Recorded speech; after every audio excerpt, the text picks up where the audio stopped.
एकच ते म्हणजे छत्रपती शिवाजी महाराज. असा त्यांनी वडाला सादर करण्यासाठी समोर येत आहे शिक्षकाचा.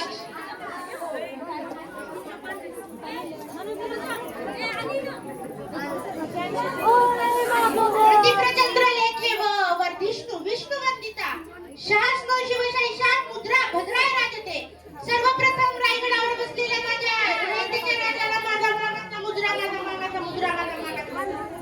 महाराजांची शिवाजी महाराजांची कीर्ती बेफाम होती.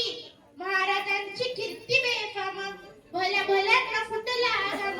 त्याला कोण खालेली असताना दरबारी कुस्ती बेगम. बडी बेगम म्हणजे आलिया दिलशाची आई बरं का. नजर येते तिच्या अंगार दरबार झाला का पगार. कोणी घेईल फुलाकार साऱ्यांनीच मान लिहार. इतक्यात अचानक एक सरदार उठला आणि बोलला हम लाएंगे शिवाजी को. आणि त्यानं विडा उचलला. नाव त्याचं अफजल खान.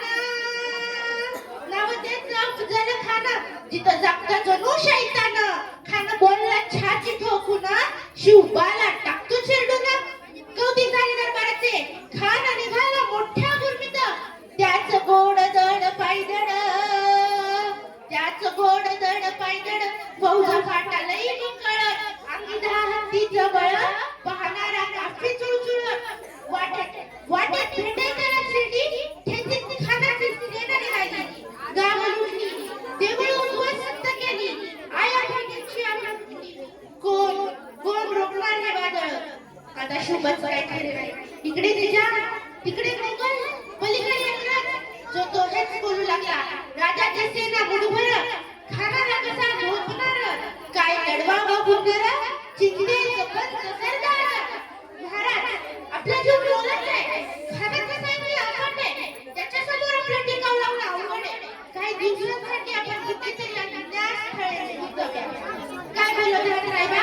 शिवभाग्यावर पुत्र नाही तर आपला मराठी स्वाभिमान आहे. या मातेने आपला पुत्र गमावला. परंतु पळून जाऊन या मराठी कुटुंबाचा स्वाभिमान गमावता कामा नये. अशा वाघिणीचा तो छावा. गजमाना कसा ठायचावा. मोठ्या नगरीली गावा भेटीचा ठाणा सांगावा. प्रताप तडावर आता सांगा भेटीचा ठरला सांगावा. हसत सुरू केला. दिवस ठरला आणि ठरल्याप्रमाणे प्रतापगडच्या पायथ्याशी खान.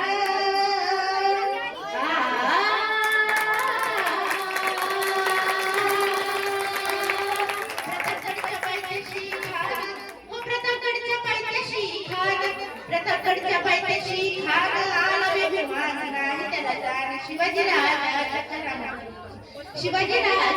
करारात त्याला कानाचा शशकी. करील काही कल्पना येऊनी.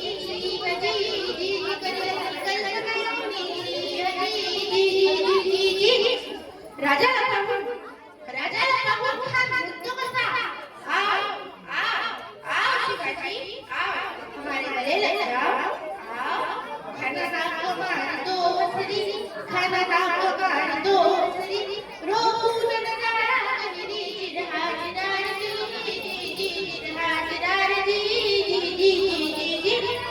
खानाने राजाला आलिंगन दिलं आणि दगा केला. खानाचा अभिमान मानाला. कटारीचा वार त्याने केला. खरखर आवाज झाला. चिलखत होत अंगाला. खानाचा वार फुका गेला. खान यडवडला. तितक्यात महाराजांना बोटामध्ये बिचवा ढकललेला. वाघानं खाचा मारा केला.